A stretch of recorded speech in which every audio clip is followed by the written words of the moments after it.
Salut ma famille, c'est Chronique d'Atlas, j'espère que vous allez bien. Donc là, la Coupe d'Afrique 2025, elle va se jouer au Maroc. Je sais pas si vous imaginez à quel point ça pourrait être incroyable. Là, on a tout qui est mis en œuvre pour avoir une des meilleures CAN de l'histoire.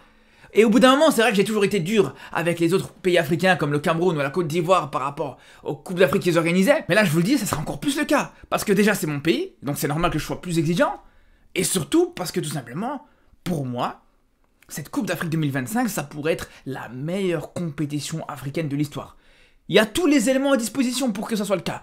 Déjà, premièrement, il y a bien sûr les infrastructures, à commencer par les terrains. On sait par exemple que quand il y a un pays qui n'a pas forcément la possibilité d'organiser un match chez lui, il va organiser son match au Maroc. Il sait qu'il y aura toujours la possibilité d'avoir un terrain qualitatif, d'avoir des stades homologués. Donc bien sûr qu'à ce niveau-là, le Maroc a déjà une avance énorme. Il n'y a absolument plus rien à prouver. Et quand je parle justement des infrastructures, je parle du terrain, je parle des stades, je parle des autoroutes, je parle des hôtels. Bref, il y a justement une logistique qui est déjà en place. C'est pour ça, comme je vous dis, il n'y a aucune excuse. Tu peux vraiment proposer une Coupe d'Afrique de haut niveau. En plus de ça, on sait qu'au Maroc, comme dans tous les pays méditerranéens, il y a un climat qui est vraiment favorable pour ce genre de compétition. Et surtout en été, au mois de juin en particulier, c'est une température qui est assez bonne. Ça peut être parfois un peu chaud, mais c'est jamais dans l'excès. À part peut-être pour certaines villes comme Marrakech. Mais honnêtement, ça reste vraiment loin des chaleurs et de l'humidité excessive qu'on peut avoir dans certains pays subsahariens à cette période de l'année. Et justement, le fait d'avoir cette possibilité d'avoir une Coupe d'Afrique en juin, ça peut permettre justement d'avoir les meilleurs joueurs qui pourront être présents. Il n'y aura pas la barrière du club qui va t'empêcher de partir avec ton équipe nationale. Non, au contraire. La saison elle est terminée pour le club, le joueur il peut aller jouer une compétition internationale, donc là c'est absolument bénéfique pour tout le monde. Et d'ailleurs je parle des joueurs, mais c'est aussi le cas des supporters par exemple. Parce que là c'est la fin de l'année, c'est l'été, la plupart sont en vacances, ou s'apprêtent à être en vacances, donc bien sûr que là aussi ils seront focalisés sur cette Coupe d'Afrique. Et surtout en plus de ça, c'est une période où t'as pas d'autres compétitions de football. Tous les championnats ils sont à l'arrêt. Tous les clubs, ils sont à l'arrêt aussi, ils sont en congé, voire en reprise petit à petit pour la prochaine saison. Donc même, comme je vous dis, le public neutre, ben voilà, si il a envie de voir un petit peu de football malgré tout dans cette période creuse de l'année, ben il aura tendance à s'intéresser un peu plus à cette CAN. Contrairement à quand ça se passe en hiver, où ça se passe en même temps que certains matchs de championnat en Première Ligue par exemple. On sait que c'est une période justement où en termes de foot, il y a énormément de choses à regarder. Mais là, au mois de juin, je veux dire, il y a beaucoup plus de public qui pourrait être intéressé. Même nous, on est concernés par ça par exemple. Au mois de juin, même à 3-4 heures du matin, tellement qu'on a envie de voir des matchs, tellement qu'on est en manque de football, j'ai envie de vous dire. Ça nous arrive des fois de regarder des matchs de Copa América, ou même de voir certains matchs de pré-saison sans aucun enjeu, sans aucun intérêt, avec aucune intensité. Et malgré tout, voilà, on sait qu'il n'y a que ça à faire. Ça m'est même arrivé, c'est même comme ça d'ailleurs, que j'ai commencé à m'intéresser au football féminin un petit peu. Je me rappelle, c'était je crois la Coupe du Monde féminine de 2011 si je dis pas de bêtises. Celle où c'est le Japon qui gagne en finale contre les États-Unis. Ben, je me rappelle, voilà, c'était une période où il n'y avait pas de football. On s'est intéressé à cette Coupe du Monde féminine. Bref, tout ça pour dire que, voilà, donc t'auras les outils à disposition. T'auras les terrains, t'auras les stades, t'auras les infrastructures de manière générale. T'auras un bon climat. T'auras tout le monde qui sera focalisé sur ça, ou tout le monde qui aura rien d'autre à faire en tout cas. Et surtout, j'ai envie de dire que justement, là où on attend le Maroc, c'est par rapport au fait que c'est une nation qui est prête pour ce genre d'événement. C'est une nation qui a de l'expérience pour ce genre d'événement surtout. Comme je vous disais au début de la vidéo, quand t'as une nation africaine qui sait pas où jouer, qui peut pas accueillir de matchs chez eux, ils jouent au Maroc. En plus de ça, on rajoute toutes les compétitions internationales qui ont été jouées dans ce pays-là, que ce soit en termes de CAN U17, U21, U23, toutes les catégories jeunes, la Coupe d'Afrique féminine, les Coupes du Monde des clubs, je crois qu'il y a eu 3 Coupes du Monde des clubs qui ont été jouées au Maroc, si je dis pas de bêtises. En plus de ça, la CHAN. Bref, on va pas dire que le Maroc est totalement novice en termes d'organisation de compétitions pareilles. Et surtout, comme si ça suffisait pas.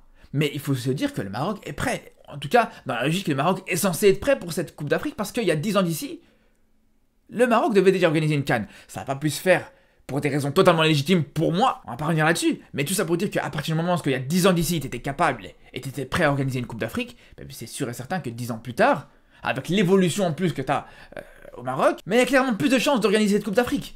Et d'ailleurs, on va aller plus loin, mais le Maroc ne veut pas juste organiser cette Coupe d'Afrique 2025, mais ça parle aussi d'organiser la Coupe du Monde 2030, la Coupe du Monde. Donc c'est là où j'ai envie de vous dire, t'es prêt à organiser une Coupe du Monde. Donc c'est sûr et certain que pour organiser une Coupe d'Afrique, ben, tu t'es obligé d'être au niveau. Et c'est là où je vous dis qu'on sera obligé d'être exigeant avec cette équipe du Maroc, ou en tout cas avec cette fédération marocaine. Il y a vraiment la possibilité de frapper très fort sur le continent africain, de vraiment proposer justement une avancée énorme au football sur ce continent-là. Et je pense qu'il faut saisir cette chance-là.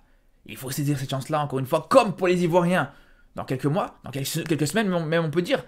Là aussi, ça sera une Coupe d'Afrique qui sera médiatisée énormément. Après, je voulais quand même terminer sur cette vidéo sur un sujet qui me tenait à cœur. Mais au bout d'un moment, les gars, quand j'ai vu au début que l'Algérie avait retiré sa candidature pour organiser la Coupe d'Afrique 2025, je vais pas vous mentir, au début, je me suis dit, ils font ce qu'ils veulent, j'en ai même rigolé. Mais justement, quand j'entends qu'ils ont retiré cette candidature parce que ça parle de magouille par rapport à l'attribution de cette CAN, là, je suis pas d'accord, je suis désolé. Autant j'ai été le premier à parler de l'arbitrage dans le match Algérie-Cameroun, parce que pour moi, l'arbitrage n'a pas du tout été au niveau ce jour-là, je l'ai toujours dit, et je le dis encore.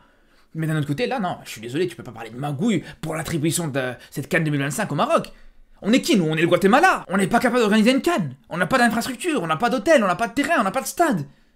Bien sûr on peut tout à fait organiser cette CAN. On n'a pas besoin de rentrer dans des magouilles, dans des affaires de corruption et tout ça pour organiser cette Coupe d'Afrique.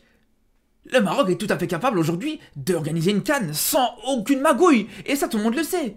Les infrastructures au Maroc n'ont plus rien à prouver aujourd'hui. Si à la limite, on avait des champs de patates à la place des terrains, si, on va dire, on n'avait pas de goudron sur les autoroutes, qu'il fallait se déplacer juste en chameau et tout ça, à la limite, je vais bien croire que ouais, t'es obligé de faire appel à de la corruption pour organiser cette CAN.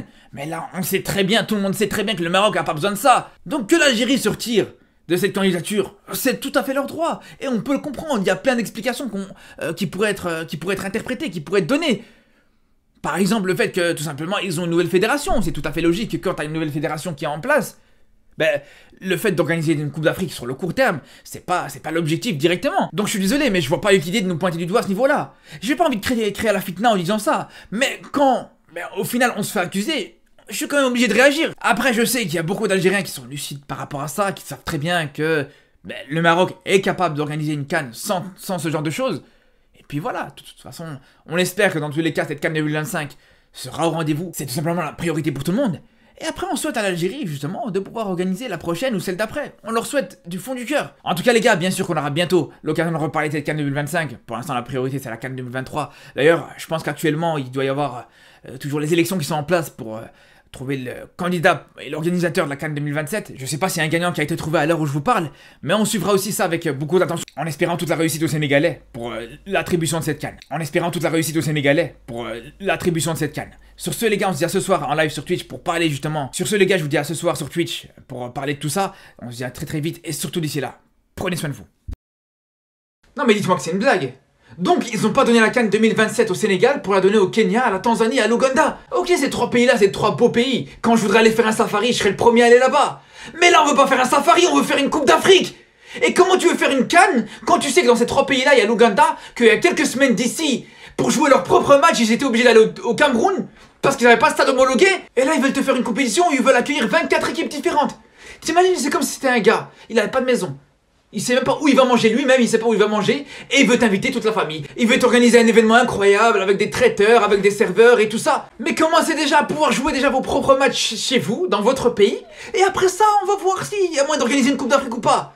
Et moi je vous dis la vérité, mais ça me fait mal au cœur pour le Sénégal. Les Sénégalais, ils viennent juste de construire l'un des plus beaux stades qu'on a actuellement en Afrique. Tu peux jouer n'importe quel match là-bas. Ils ont dépensé des millions pour construire ce stade. Et aujourd'hui, t'as des pays qui ont même pas de stade, qui ont même pas de stade homologué, qui vont organiser cette CAN 2027 à leur place.